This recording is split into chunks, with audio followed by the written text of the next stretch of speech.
నమస్తే, welcome to legend TV. ప్రస్తుతం మనతో పాటు కాంగ్రెస్ పార్టీ సీనియర్ నాయకులు పిడమర్తి రవి గారు ఉన్నారు. సో మాట్లాడమన్నా చెప్పండి, ఈ ప్రెస్ మీట్ గల ముఖ్య ఉద్దేశం ఏందన్న అసలు కరెక్ట్ గా? అంటే ప్రధానంగా ఏంటంటే మాదిగలకు మంత్రి పదవి ఇవ్వాలని. తెలంగాణ రాష్ట్రంలో అతిపెద్ద కులము, దాదాపుగా 40 నుంచి పైనే 40 లక్షల జనాభా ఉంటుంది. సింగిల్ లార్జెస్ట్ కమ్యూనిటీకి రిప్రజెంటేషన్ లేదు. అందువల్ల కాంగ్రెస్ పార్టీకి విజ్ఞప్తి ఏంటంటే మాదిగలకు ప్రాతినిధ్యం కల్పించమని మేము కాంగ్రెస్ పార్టీకి రిక్వెస్ట్ చేస్తాం. దానికోసం ప్రెస్ మీట్ పెట్టినాము. ఆల్రెడీ మా ఎమ్మెల్యేలు కూడా ఢిల్లీ పోయి పైరవ్ చేస్తా ఉన్నారు. అయితే ఆల్రెడీ మా సబ్ క్యాస్ట్ లో మా క్యాస్ట్ లో ఉన్నటువంటి దామోదర్ రాజనరసింహ గారికి మెరిట్ లో మంత్రి పదవి వచ్చింది, మాది కులం అయినప్పటికీ కూడా. అయితే మేమేమంటున్నాం అంటే మాకు కూడా మాలలతో సమానంగా వాళ్ళకి ఆల్రెడీ 2 ఇచ్చిండ్రు, మాకు కూడా 2 ఇవ్వమని మేము కోరుతా ఉన్నాం. తప్ప వివేక్ అంటే ఆయనకు మెరిట్లు ఇచ్చినా మాకు మాత్రం ఖచ్చితంగా మాదిగ కోటాలో మాదిగ జనాభాని చూసి ఇవ్వాలని అడుగుతా ఉన్నాం. ఏదైతే వివేక్ వెంకటస్వామి కొడుకుని ఫ్లెక్స్ లో వేయలేదని చెప్పేసి మొన్నటిదాకా ఇష్యూ జరుగుతా ఉంది. అంటే ఇది ఓన్లీ మంత్రి పదవి కోసం నడుస్తా ఉందని అనుకోవచ్చాను. అది లేదు, అది అక్కడ కాళేశ్వరం ముక్తేశ్వరం ప్రాజెక్ట్, అది పుష్కరాలకు సంబంధించిన ఇష్యూ. దానికి దీనికి ఏం సంబంధం లేదు. ఆల్రెడీ వివేక్ పెద్ద ఎత్తున ఆయన పైరవ్ చేసుకుంటున్నట్టు అనిపిస్తుంది.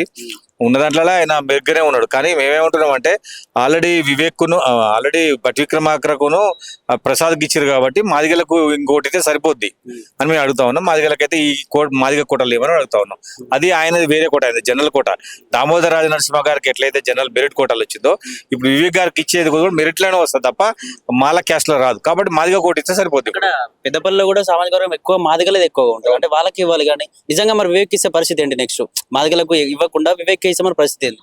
వివేక్ కనుక మంత్రి పదవి ఇస్తే మాదిగలకు 10 చైర్మన్లు ఇవ్వాలి. ఎందుకంటే ఎంపీ టికెట్ ఇవ్వలేదు, చైర్మన్ ఎమ్మెల్సీని అద్దెంకి దయాకరణ చేసిండ్రు.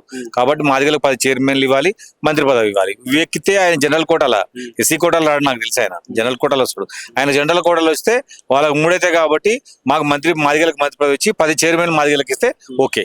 ఒకవేళ మంత్రి పదవి ఇస్తే నిజంగా మీరు యాక్సెప్ట్ చేసినట్లు, ఎందుకంటే ఎంతో కాలంగా కాంగ్రెస్ పార్టీలో సీనియర్ నాయకులు ఉన్నారు, వాళ్ళు మంత్రి పదవి కోసం ఎదురు చూస్తారు. నిజంగా ఇస్తే ఇట్లా కూడా మైనస్ అయ్యే ఛాన్స్ ఉంటుంది కదా, అంటే కార్యకర్తలు కూడా చీలిపోయే ఛాన్స్ ఉంటుంది కదా.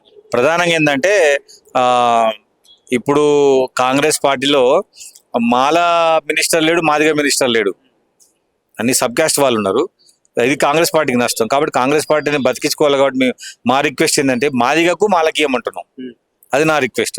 అట్లా చేస్తే రేపు జరగబోయే ఎన్నికల్లో కూడా మాదిగలందరూ కూడా కాంగ్రెస్ పక్షాన, మాలందరూ కూడా కాంగ్రెస్ పక్షాన ఉంటారు. ఉపకులాలు ఏంటంటే వాళ్ళకు కూడా ఇవ్వాలి, వాళ్ళ మెరిట్ ప్రకారం వాళ్ళకు కూడా ఇవ్వాలి. మాదిగకు మాలకు చెరగొట్టిచ్చినా నష్టం లేదు, వివేక్కి జనరల్ ఇచ్చినా మాదిగలకు మాత్రం మాదిగ కూడా లేరని రిక్వెస్ట్ చేస్తాను. అంటే మీరు 5 కావాలి మంత్రి పదవి అని చెప్పేసి కూడా మీరు హైకమాండ్ కలిసినట్టుగా తెలిసింది. అంటే ఏమన్నారు హైకమాండ్, ఎలా స్పందించింది? మరి హైకమాండ్ వాళ్ళన్నింటినీ బేర్జు వేసుకొని అన్ని లెక్కలు చూసుకొని మంత్రి పదవి ఇస్తారు.